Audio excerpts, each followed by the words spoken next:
سلامونه د ملي تلویزیون درنو لیدونکو، ستړي مه شئ، وخت مو بخیر. د ټولنې او روزنې خپرونه ده چې وړاندې کولو ته یې زه فرید الله خیال راغلی یم. درنو لیدونکو، د نننۍ خپرونې د موضوع د وخت مدیریت ته ځانګړې شوې ده چې څنګه کولی شو وخت مدیریت کړو، مهم مهارتونه یې څه دي او تر ډیره پورې ولې زموږ په ټولنه کې ځوانان وخت نشي مدیریت کولی، د دې لاملونه څه دي. نن په دې خپرونه کې پر همدې موضوع باندې بحث کیږي. په خپرونه کې راسره د کسید الرشتوي انسټیټیوټ د اقتصاد په څانګه کې استاد ښاغلی سردار محمد شریفي راسره مېلمه دی. شریفي صاحب ستړي مه شئ، پخیر راغلی خپرونې ته. ډېره زیاته مننه خیال صاحب، تاسو ته او د هلمند ملي راډیو ټلویزیون ټولو درنو کتونکو ته په خاص ډول د ټولنې او روزنې خپرونې درنو مینوالو ته سلامونه او درنښت وړاندې کوم. خوشحاله اوسئ، خیر اوسئ. ډېره زیاته مننه شریفي صاحب، کور ودان چې بلنه مو ومنله او تر دې ځای راغلی، زحمت مو وایست. مننه، خوشحاله اوسئ، خیر اوسئ خیال صاحب. مننه. شریفي صاحب، پیل کې که راشو د وخت مدیریت څه دی او ځانګړتیاوې څه دي؟ خیال صاحب، د وخت مدیریت یا ټایم منیجمنت دې ته ویل کېږي چې موږ باید د خپل وخت څنګه مدیریت کړو.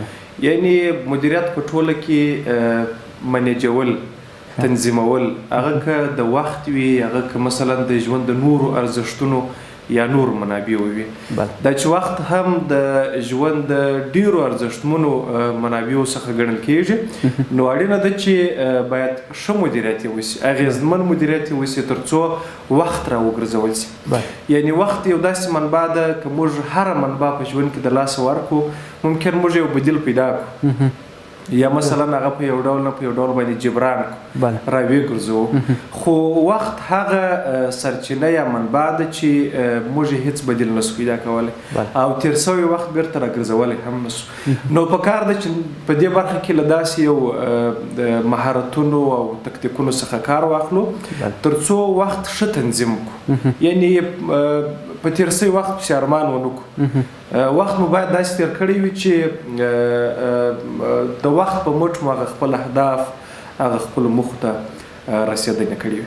بله، ډېره مننه ښاغلی شریفي صاحب. د وخت د مدیریت ارزښت څه دی؟ نو د وخت د مدیریت ارزښت الله تعالی په قرآن کریم کې په وخت باندې قسم کړی دی. له دې څخه دا معلومیږي چې وخت یو ارزښتمن شی دی او موږ او تاسو باید خپل وخت ته پاملرنه وکړو. د وخت ارزښت یا د وخت په ارزښت باندې پوهېدنه هغه وخت رامنځته کېدلی شي چې انسان لومړی خپل ځان وپېژني، خپل د ژوند دغه مسیر وپېژني چې مثلا زه د څه لپاره پیدا یم، څه باید ترسره کړم او ټولنه زما څخه څه غواړي، زما کورنۍ زما څخه څه غواړي. هغه وخت به د وخت ارزښت رامنځته کېدلی شي، د وخت په ارزښت باندې موږ پوهېدلی شو.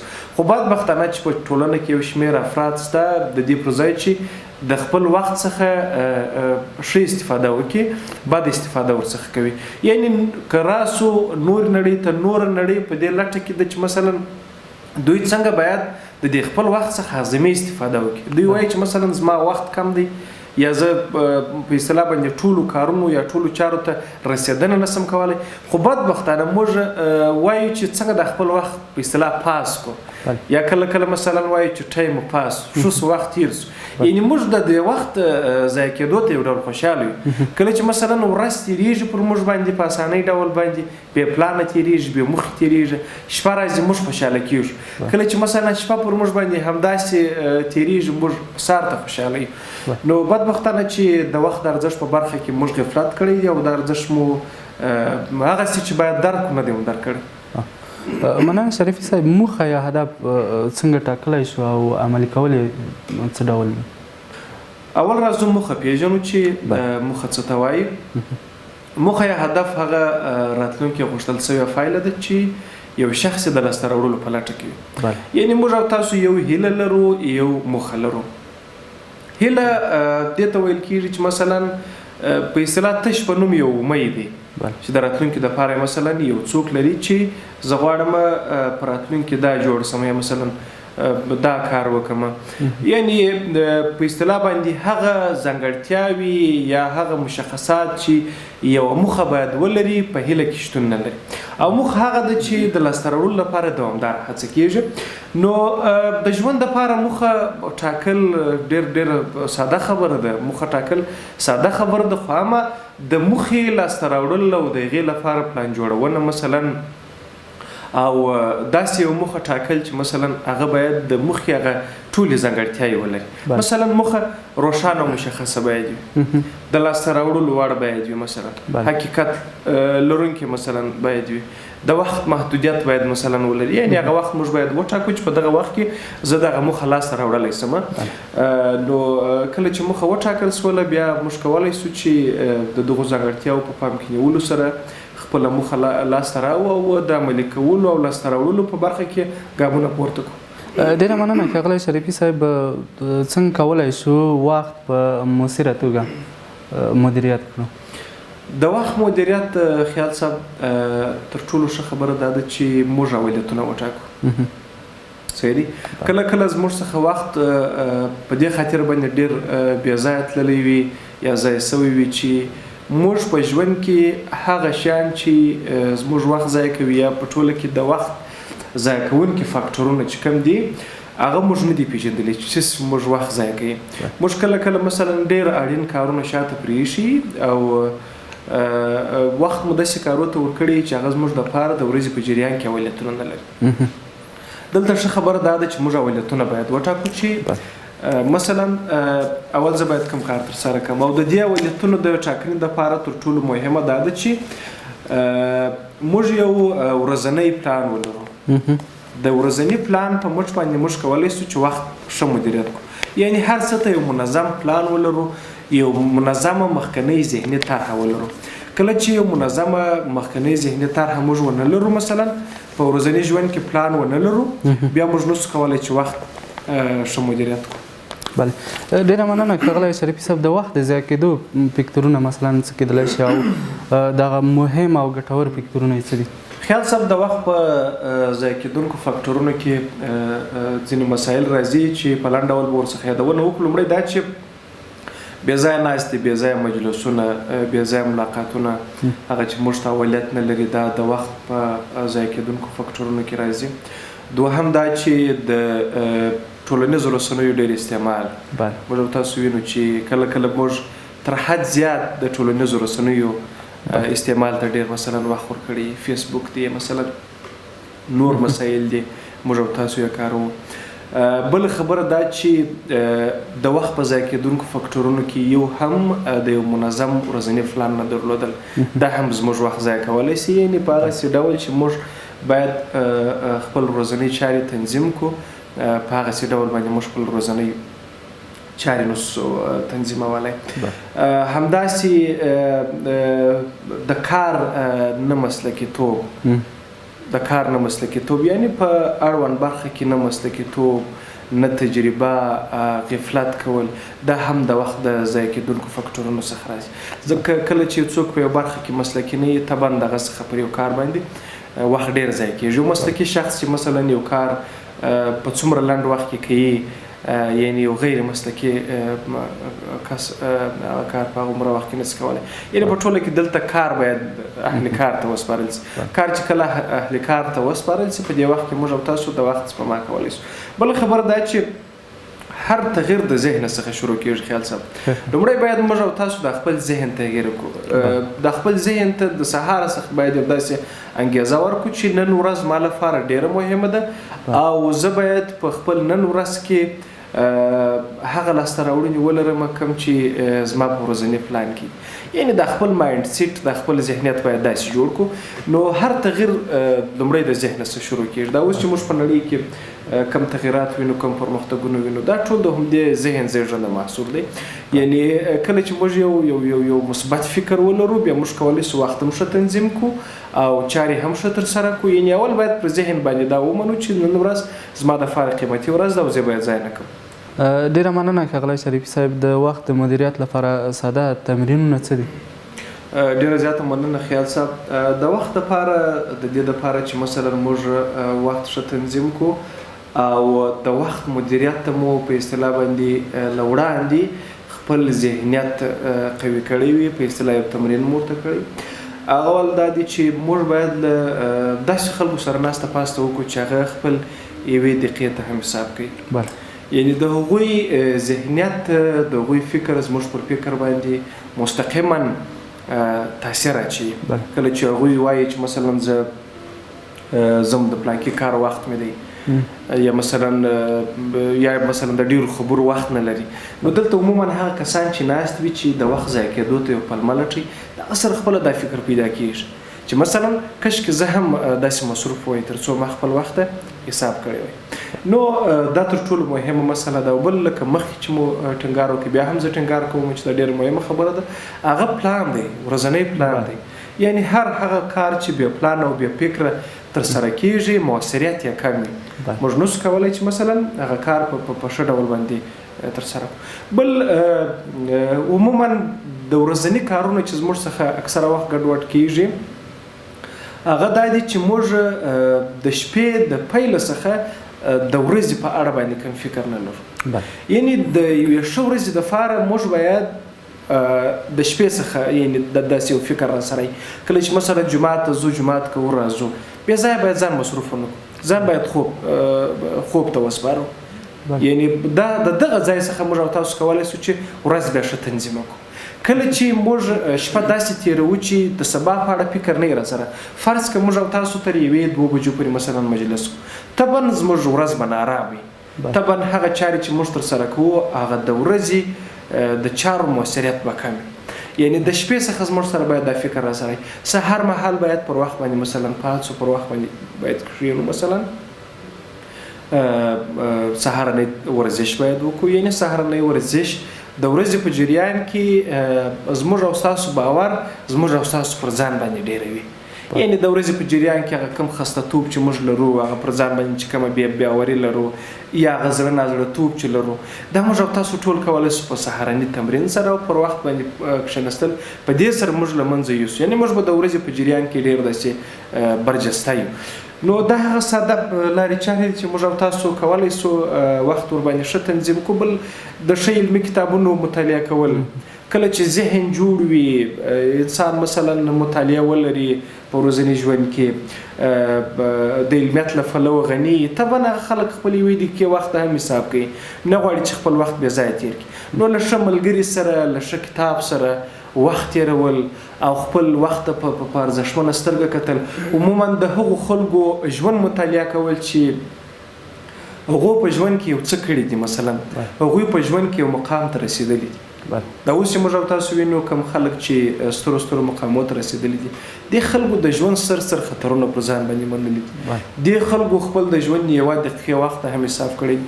نو د دغسې خلکو ژوند مطالعه کول او د دوی د ژوند د بریا هغه رازونه مطالعه کول زموږ او تاسو سره کومک کولی شي چې زموږ او تاسو ذهنیت جوړ کړي او موږ او تاسو وخت ژمن پاتې شو. ډېره مننه. ښاغلی شریفي صاحب، د وخت د مدیریت اغېزمنې لارښوونې او تخنیکونه څه دي؟ د وخت د مدیریت په برخه کې اغېزمنې لارښوونې او اغېزمن تکتیکونه دا دي. یو عالم دی، فکر کوم د بهرنۍ نړۍ یو پوه وي، مثلا یو عالم وي، دی وایي ما خپل ټول کالي په یو شکل باندې کړي دي، یعنی ټول سپین کالي ما کړي دي. زه چې کله مثلا هغه اتاق ته ځم، زه دلته خپل یوې دقیقې ته لا حساب کوم چې زه د دې کارونو، البته د دې کالو په اغوستلو کې زه باید یو ډول کنفیوز نه شم چې زه اوس کومه جوړه واغوندم. یعنی ما ټول سپین کړي دي، بس اتاق ته ځم، هرې جوړې باندې چې مې لاس برابر شو، هغه جوړه زه چې کوم اغوندم تر څو دلته زما وخت ضایع نه شي. نو د وخت د مدیریت په برخه کې زما لارښوونې هم دا دي چې هر څه راګرځي خو وخت نه راګرځي. د وخت بدیل موږ او تاسو نشو پیدا کولی. نو ښه خبره دا ده چې موږ خپل یوې دقیقې وخت هم حساب وکړو، د ورزش په سترګه ورته وګورو. ډېر داسې خلک ستا خیال صاحب چې د نړۍ هر څه دوی اخیستلی شي، مثلا هر جنس چې زړی وي خو اما تېر شوی وخت نشي راګرځولی. دوی ته که چیرې مثلا دا موقع ورکول شي چې تاسو مثلا خپل وخت راګرځولی سي، ځان په اصطلاح باندې ځوانولی سي. دوی خپل هر استي او نستي پر دې باندې خاورې کوي تر څو هغه تېر سوی وخت مثلا ځان ته راوګرځوي. نو لارښوونه همدا ده زما چې ځوانان خصوصا ځوانه طبقه چې ټولنه له دوی څخه سترې هیلې لري، دوی باید خپل وخت بې ځایه تېر نه کړي، خپل وخت ته باید حساب وکړي. وخت ډېر په چټکۍ روان دی، ډېر په بیړه باندې روان دی. وخت یو ډېر قیمتي منبع ده. موږ د مدیریت په تعریف کې وایو چې مدیریت هغه علم او هنر دی چې په واسطه یې موږ په کم وخت او کم لګښت کې خپل هدف لاسته راوړلی شو. یعنی په مدیریت کې یوازې دا مهمه نه ده چې موږ لګښت ته پاملرنه وکړو چې څومره منابع زموږ مصرف شوي دي یا پیسې باید زموږ لږ مصرف شي. صحیح شو؟ دلته مهم وخت هم دی، یعنی وخت هم دلته حساب کېږي. په هدف کې مهم وخت دی. یعنی ته که یو هدف په ډېر وخت کې لاسته راوړې دا ستا یو ضعیفه نقطه ده. اما که ته چیرې همدا هدف په ټاکلي وخت کې لاسته راوړې، یعنی دا ستا پر یو ښه او مثبت کار باندې دلالت کوي. یعنی دلته وخت ډېر مهم دی چې وخت هم باید په پام کې ونیول شي. ډېره مننه ښاغلی شریفي صاحب د وخت د مدیریت په اړه هم ځینې راغلي د لارښوونې خبرې ارزښت په اړه هم وغږېدلو. د وخت د مدیریت کولو هغه ګټې به څه وي په ټولنه کې؟ د وخت د مدیریت ګټې په ټولنه کې اول خو دا دی چې موږ او تاسو به یو پرمختللې ټولنه ولرو. موږ او تاسو هیوادونه وینو چې هغوی په صنعتي برخه کې، هغوی په زراعتي برخه کې، هغوی په نورو تخنیکي برخو کې دوی ډېر ستر پرمختګونه کړي دي. دا د همدې د وخت د مدیریت یو ښه پایله ده چې دغه هیواد وګړو، دغه هیواد خلکو خپل وخت نه دی ضایع کړی. دوی له وخت څخه عظیمي استفاده کړې ده. دا د نن ورځ دوی هوسا وخت وي. یعنی موږ که د ژوند خیال صاحب 4 کاله هم په ځوانۍ کې په ستړیا باندې مثلا تېروو، په 4 کلنۍ کې ځان سختو کارونو ته ورکوو. دا په دې معنا چې دغه زموږ 4 کاله زموږ راتلونکي 40 کاله په ارامۍ باندې مثلا تېرولی شي. یعنې د ځوانۍ په وخت کې که موږ 1 ساعت په اصطلاح باندې 1 ورځ، 1 میاشت، 1 کال موږ او تاسو ستړیا تېروو، دا دې ته زمینه مساعدوي چې زموږ او تاسو را روان عمر په اصطلاح باندې د بوډاتوب عمر په ډېرې راحتۍ سره تېر شي. یعنی ډېر داسې خلک شته چې په ځوانۍ کې دوی غفلت کړی دی. بوډاتوب د دوی په ډېرو سختو مشکلاتو کې تېرېږي، په ډېرو سختو ستونزو کې تېرېږي. ځکه هلته انسان ورو لویږي، د انسان انرژي کمیږي. په غومره ذهني ځواک چې څوک په ځوانۍ کې ولري، څومره عواید چې مثلا دی په ځوانۍ کې لاسته راوړلی شي، په بوډاتوب کې لاسته نشي راوړلی. نو ځوانانو زموږ او ستاسو دغه وخت دی چې موږ او تاسو خپل راتلونکي ته کار وکړو. په خاص ډول دا چې موږ او تاسو مسلمانان یو، نو په اسلام کې هر عبث کار ته نه ویل شوي دي چې موږ باید د عبث کار تېر نه کړو، موږ باید د عبث کار په اصطلاح باندې ونه کړو. خو بدبختانه داسې یو مفکوره زموږ سره شته چې وایي 15 ورځې ژوند دی، بس د 15 ورځې ژوند باید په یو ډول نه په یو ډول باندې موږ پاس کړو، تېر کړو. نه، داسې خبره نه ده. هر هغه عبث کار چې موږ په ورځني ژوند کې ترسره کوو، دغه څخه باید په جدي ډول پرهیز موږ او تاسو وکړو. خپل اخروي ژوند ته، خپل ابدي ژوند ته موږ او تاسې باید آمادګي ونیسو. یعنې ګوره د وخت د ارزښت څخه موږ یو دا مثال ورکولی شو. که خدای مکړه یو څوک په دې پوه شي چې زه 1 ساعت وروسته مرم یا زه 1 ساعت وروسته له دې فاني نړۍ سره مخه ښه کوم، دی به کم کارونه ترسره کړي. آیا دته په دې 1 ساعت وخت کې دا موقع پیدا شي چې دی بهر ولاړ شي، بې ځایه مثلا مجلسونه دې وکړي یا بې ځایه کارونه دې وکړي، هېڅکله به دا کار ونه کړي. هغه یو عالم وایي هره ورځ د خپل ژوند وروستی ورځ تاسې وبولئ، لکه په دې ورځ چې تاسو له دې فاني نړۍ څخه مخه ښه کوئ. معلوم خبر ده چې په هغه ورځ کې به عبادات هم وي، په هغه ورځ کې به زده کړه هم وي، په هغه ورځ کې به مثلا خیر ښېګڼه هم له نورو سره وي. نو زموږ او ستاسو مسلمانانو دپاره د دې دپاره چې زموږ او ستاسو آخرت په سکون باندې سي، په آرام باندې سي، ښه خبره دا ده چې له دې دنیا ژوند څخه موږ او تاسو ښه ګټه پورته کړو، تر څو الله تعالی مو هم راضي کړی وي. په ژوند کې مو ستر پرمختګونه هم کړي وي، ټولنه مو هم له سترو پرمختګونو سره مخامخ کړې وي. نو دا به بیا موږ او تاسو راتلونکو نسلو ته یو نوم پرېږدي چې والله زموږ پلرونو زموږ نیکهګونو دغه کارونه کړي دي، د دوی لاسته راوړنې دي، د دوی ژوند به مو هوسا کړي. ډېره مننه ښاغلی شریفي صاحب. ولې زموږ په ټولنه کې تر ډېره پورې وخت نه دی مدیریت شوی؟ لاملونه یې څه دي؟ خیال صاحب اول لامل دا دی چې موږ د وخت په ارزښت نه پوهېږو. دوم د وخت د مدیریت په برخه کې چې کوم تکتیکونه باید په نظر کې ونیول شي موږ هغه نه زده. یعنې د وخت د مدیریت په اړه باندې مثلا موږ او تاسو مطالعه نه لرو. حال دا چې ټایم منیجمنت د وخت مدیریت دا یو ډېره مهمه برخه ده. نو ما مخکې مو ویل چې زموږ ذهنیت جوړ نه دی. زموږ ناسته فاسته د داسې خلکو سره ده چې که هغوی ته ووایې، البته زموږ ځینې ځوانان شته، که هغوی ته ووایې چې موږ باید د خپل وخت ښه مدیریت کړو، یعنې ځینې داسې شته چې بیخي در پورې خاندي وایي وخت مدیریت بیا څه معنا لري، پلان بیا څه معنا لري، بالا بس چې هر څه په تقدیر کې لیکلي وو هغه پېښېږي. ګورئ چې هر څه په تقدیر کې لیکلي وو هغه پېښېږي، ځان بس پر خدای وسپارئ چې هر څه پېښېږي. دا منو چې ځان باید پر خدای باندې وسپارو، توکل باید پر خدای باندې خو هم دلته یو فکر ته هم ضرورت شته. نبی علیه السلام یو صحابي ته مثلا اوښه ورکوي چې دا ورسه وتړه، هغه هلته اوښه علاقې راځي، نبی علیه السلام ته وایي چې بس هلته مې وسپارل. دی ورته یې څه دي کړه؟ وایي هلته مې ودرول، پر خدای مې وسپارل، البته وایي پر خدای مې وسپارل. نو نبی علیه السلام ورته وایي چې مثلا اول دا وتړه بیا پر خدای باندې وسپاره. یعنې د دې څخه موږ دا زده کولی شو چې اول باید خپل هغه کوم ذهني تدابیر چې دي، هغه ذهني او فکري تکتیکونه چې دي، هغه ټول باید په کار باندې واچو. توکل هم باید پر خدای وکړو، هغه ټولې لارې چارې هم باید په لاره باندې واچو. موږ کولی شو بیا پرمختګ. د وخت د مدیریت په برخه کې خپل ملګرو ته لارښوونه وکړو. بده مرغه چې په موږ کې دغه د لارښوونې دغه حس هم ډېر کمزوری دی. بس یوازې خپل کار کوو، بس څومره زما ژوند ښه تېرېږي، نور زه دې پروا نه لرم چې زما په ملګري هم کورنۍ پسې ده، زما ملګري ته هم مثلا اولادونه یو هیله لري. ښه خبره دا ده چې هغه پوه کړو، کښېنوو. مثلا ورته ووایو چې ته راځه مثلا زه ستا سره مجلس لرم، د دې مجلس په وخت کې ته دته ځینې داسې اغېزمنې مشورې ورکړي چې هغه د ده ژوند ورسره سم شي، د ده آینده ورسره سمه شي. نو بله خبره ناهیلي ده.